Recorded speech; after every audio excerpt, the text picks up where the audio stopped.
What's going on, everybody? Welcome to the EJ2 Track Rat YouTube channel. So one of the questions that I get all the time is, Dylan, how do you make sure that the axles on your road racing front wheel drive Honda last as long as they do, or how do they work as well as they do? And on the golden era Hondas, the front axles, the CV joints, are a typical problem for road racers. They usually end up overheating and seizing, and then people have to replace axles all the time. This problem only gets worse when you lower the car more than you need to, when you bring it on track and you start racing it with slicks and putting more power to the ground. And so I decided to make this video to show you guys how to rebuild some axles for yourself. And that way you can make sure your axles are at least a little bit more bulletproof, if not way more bulletproof. So obviously, to do this, you're going to want to get yourself a set of axles. For me, I like to use OEM axles that I buy either from used cars or from junkyards or from eBay, or even JDM importers sell used axles. These are OEM Honda axles that came off of a 98 Acura Integra, and I've been running them since 2019 or 2018. The next thing you're going to want to get yourself is a CV axle rebuild kit. So you can get those from Rock Auto, you can get them from Advance Auto. I prefer to get mine from Rock Auto, but I don't need new boots for these axles because my boots are in really good condition. So this is what the boots look like when they come out of a kit. You buy one kit, comes with one boot. Usually comes with a pack of grease, which you're going to throw in the trash because it's terrible grease, and then usually comes with some band clamps. Now the band clamps are these things right here. So you'll see they hold the boot onto the axle itself. Now the next part that makes the axles essentially bulletproof, aside from them being OEM or used OEM, would be getting some really good quality grease. This grease here is Redline CV2. The reason that I use this grease is because it has a high molybdenum content, which is a very slippery metal. And then also, a lot of people that I race with use it, and it tolerates a lot of temperature.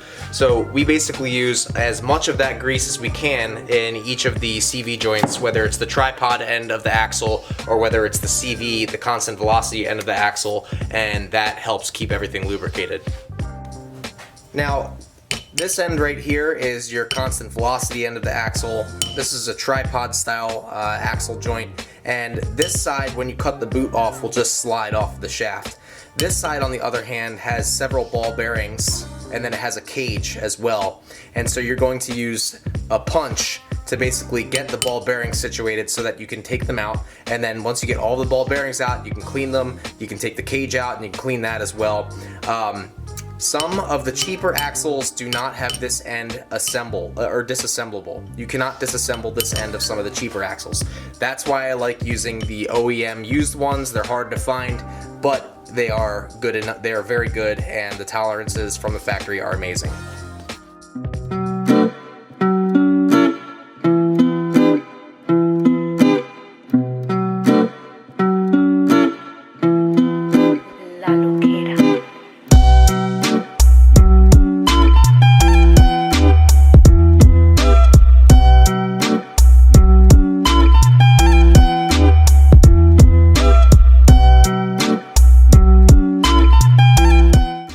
The easiest side of the axle to disassemble is the inboard side. So we're gonna start there. And there you go, voila, tripod. So there's 3 shafts that come out, and then there's a plain bearing on each of the little shafts. Let's see if I can get the focus. There we go. A little plain bearing. Now I've never actually rebuilt the plain bearings themselves, but I do feel them to try and make sure that they've got stiction in there. There's no slop or play. Okay. And again, there is an orientation, so you'll notice that there is a tall side and a short side. So that tall side, that where my finger's pointing right now, that faces outward. Okay. So now we're going to take a snap ring plier after we remove these 3 spherical bearings, and then we're going to remove this tripod assembly. Okay, now we got to get our snap ring pliers in here, and hopefully we can get this little circlip off without losing it. There we go. So now this just slides off. Again, making sure you keep the direction of everything exactly as it came off the car, but to be honest with you, this doesn't really have a direction. I'm gonna keep it upwards facing anyway, like this, but still doesn't have a direction. All right, our next step, of course, is to slide off this boot. And now we have one side of the axle disassembled. Very greasy, very dirty. Keep in mind, all of this grease was at one time red. Ideally, you'd want something brass because you don't want to damage the bearing surfaces, but I don't care. So we're just gonna hit it at one of the fat ends, hopefully, until this slides off. There you go. Just like that. Beautiful. So now, one thing you can do if you are so inclined is you can replace that circlip at the end of the shaft that goes into the outboard joint. I never have, I never do, but what's good to know, some of the cheaper axles are actually not disassembled. You cannot disassemble the cheaper axles at that end.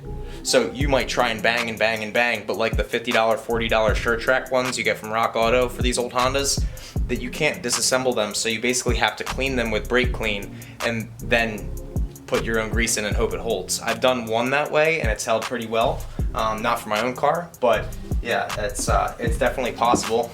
But now we have this. This is the joint itself, and so now I'll show you how to disassemble this, and then we can clean it and put it all back together. Así es. We have the bird's eye view. So you're gonna start by rotating this cage, so that you can get the ball bearings out of there. So we need to rotate it as much as possible. Once you rotate it as much as possible, we're basically going to take this, press down on this cage right here.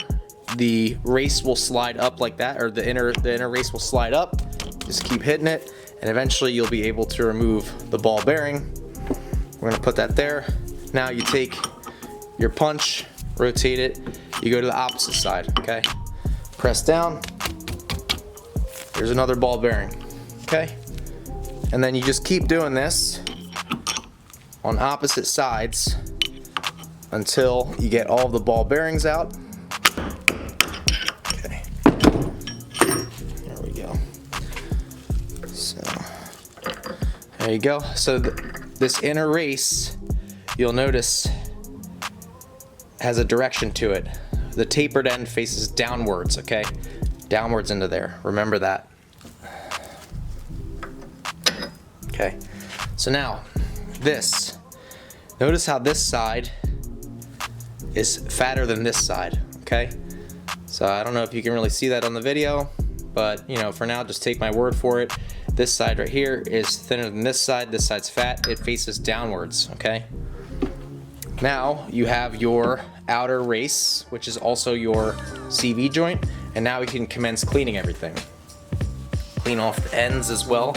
If you don't clean off these before you put your boot on, the boot will just pop off. So you need to make sure that that's nice and clean.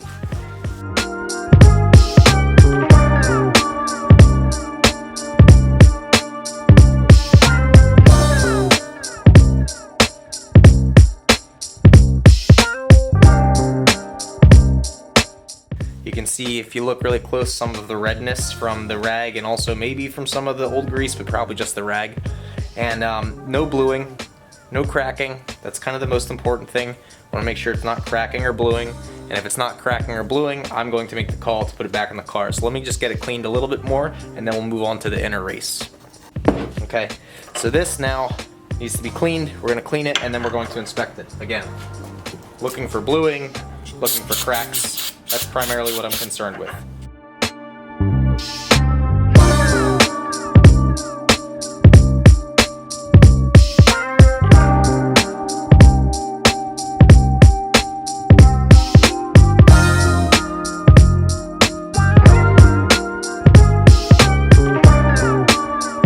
Now I'm only going to show you one of these. There are actually 3 of them, but this is a plain bearing. It's a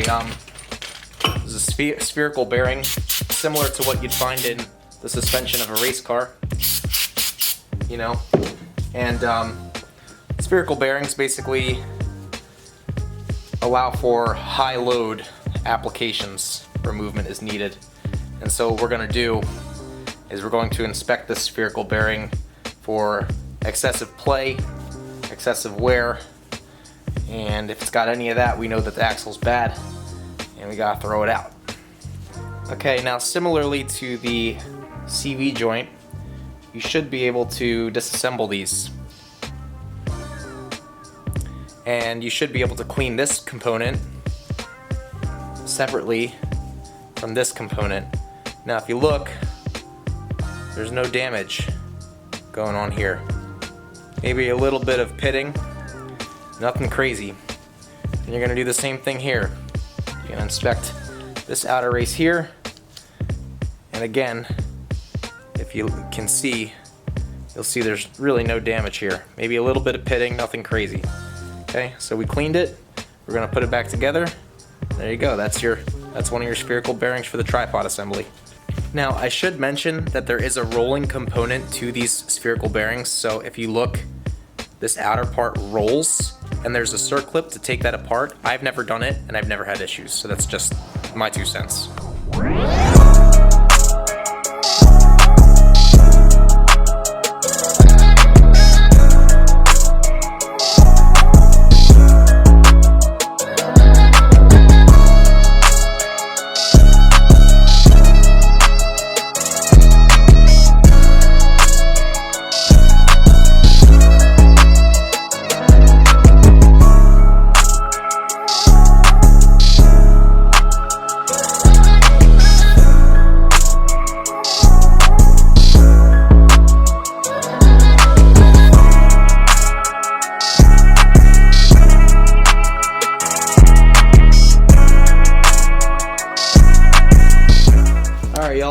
So now we're gonna assemble the tripod side of the axle. So you can see I got the correct boot on here first. I wanted to hold up the other boot for comparison. So this is the outboard boot for the constant velocity joint. This is the inboard boot for the tripod joint, okay? So the first thing we're gonna do is we're gonna take our tripod, okay, and we're gonna slide it on top of these knurls. So now it's just like that. All right, next thing we're gonna do is we're gonna get our snap ring and we're gonna put that on top of the tripod joint. Just try to work it around the sides with a screwdriver. All right, now that that's on, remember that there's a tall side and a short side to this. The tall side goes outboard like that, okay? Tall side goes on, just like that. This is all greased up. Tall side goes on like that. Tall side goes on like that, okay? Now we're gonna take a ton of grease and just slather this in grease.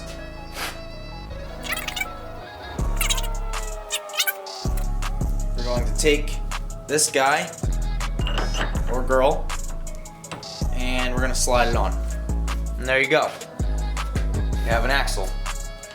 I mentioned this before, we're gonna clean off the edges of this, of the inside of this boot, so that way it's nice and dry. And you slide it up and you'll find it. The ridge is like right here, but see how it goes all the way down and you come up and there's more room. There's a little ridge right here, and that ridge is what accepts this boot. So in reality, it moves up and down like that.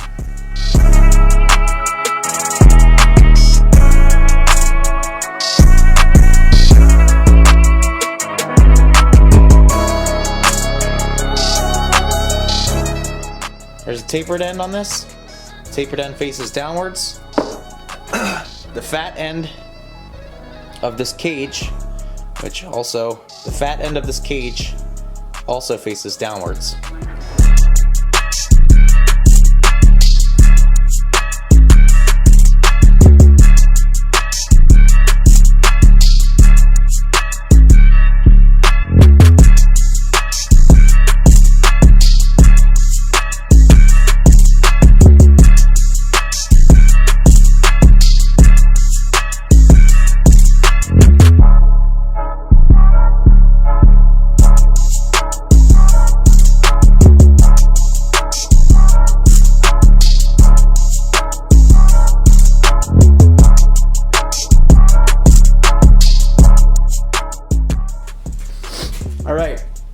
we're done. As you can see, there's copious amounts of grease in here. The more grease, the better, again. This outboard boot, this is nice and clean. Everything's nice and clean. We're gonna wipe it down one more time. It's gonna get dirty again. We're gonna have to clean it while it's on there because that's just how the game goes, but we're gonna try and assemble this as best as possible. So we're gonna slide it all the way down. All the way down. So I slide it all the way down there. And now we're gonna take our constant velocity joint out of the vise. I'm gonna clean this outside surface off first, as much as possible. And on. There you go. And now we have our outer boot on the axle. And this part of the boot sits right on the ridge. So the next part of the assembly involves getting the needles inside the boots. Okay, so the needles are going to go here on the inboard and here on the inboard, and it's going to allow these joints to expand and compress just like this. It's going to allow the air to come in and out, and also if there's any excess grease, it'll allow the grease to squirt out. We're also going to get some RTV. We're going to slide it in between the boot and the axle, and same on this side, so that none of the grease comes out of from the side of the needle, but rather just comes out of the needle. All right, everybody, we're back in the garage, and the parts arrived. So we got some aftermarket bands from Amazon. These are not the OEM Honda type, so I'll show you how I put these on the axles. And then we got these hypodermic needles, and these will be used to vent the axles themselves. Okay, so we have the axle on the bench, and what we're gonna start with is we have to clean inside of these bands, inside of these boots, just so that we make sure that when the boot goes on, it doesn't have any issues. You know, it doesn't slide off or anything like that. And so I like to, you know, try to clean the inside of the boot and the axle as best as possible. So we're just using a little bit of brake clean and sliding it back and forth. And then after we do that, we will be able to go on to the next step. Okay, so in the next step, we're gonna take some gray RTV. We're gonna slide this boot up and out of the way. And then we're going to put some gray RTV right here. And then we're gonna get one of our hypodermic needles, get the pointy end and slide it in this way. And then we're going to overlap this hypodermic needle with some RTV, like so. Okay. Then get a screwdriver and slide the boot back over top of the needle, like so. Now for the inner ones, you'll see that the vent is here. I like to make it so that this part that we're working on, that we're operating on, that provides that leverage to tighten the band, is on the opposite side of the vent.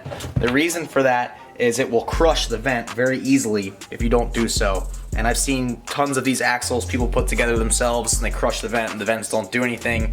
They spend all that time and the vents don't do anything. It's not even worth doing. So, and slide it all the way in like that. Then we're gonna take this little piece here. There's a little slit in this. Basically, you want that slit to accept the band. And that's what it's doing right now. See how it slid in here? So it goes in like that. So we have the band relatively tight up against the axle itself. We're gonna pull it more, as much as we can. Then what we do is we basically start turning this. And this is going to allow us to tighten the band onto the axle boot. So we're turning this little guy right here, the back part of the tool. Then after that's turned, this is a lever to cut. You basically are going to turn it back like this, get it crimped essentially. Then you take this, and then we're gonna cut. So let's see how this works. I haven't done this in a little bit. There you go. Basically, now we're gonna take this little piece that's folded over, and we're gonna hammer it down a little bit. And then these two tabs here, we're gonna fold them over top of the metal piece as well. Cool. Now we need to get these two ears flat, which we will do with great grace. And there you go. So your boot is now secured onto the axle on one end. All right, folks, there we have it. A fully built axle. So now if you were to ask me how hard this is and whether it's worth doing this yourself or whether it's worth paying someone to do it for you, well, it depends on how greasy you want to get your hands. It's not a very hard job. The hardest part of it is getting this outer joint off on some of the axles, because some of the non-OEM ones and even ones that appear to be OEM have a really hard time getting this off, or they're made so that you can't take them apart, because I've taken apart some cheaper ones where they've literally been fixed onto the shaft itself and you couldn't remove this, so you just have to clean it as best you can and get grease in it. But other than that, the band clamping process, the greasing process, the vent process, it's all just buying parts and putting it together. I would say that it's probably 3 out of 5 difficulty, and I would recommend you learn how to do it yourself. That's why I made this video. These axles, I've had great luck with these, so hopefully they will serve me for another 4 seasons of endurance and you know, being beat to crap. So anyway, guys, thank you so much for watching the EJ2 Track Rat YouTube channel. I hope you guys liked what you saw. Like, comment, subscribe, all that nonsense, and make sure that you just, you know, leave some feedback. Tell me what you guys thought. Thanks for watching, and take it easy.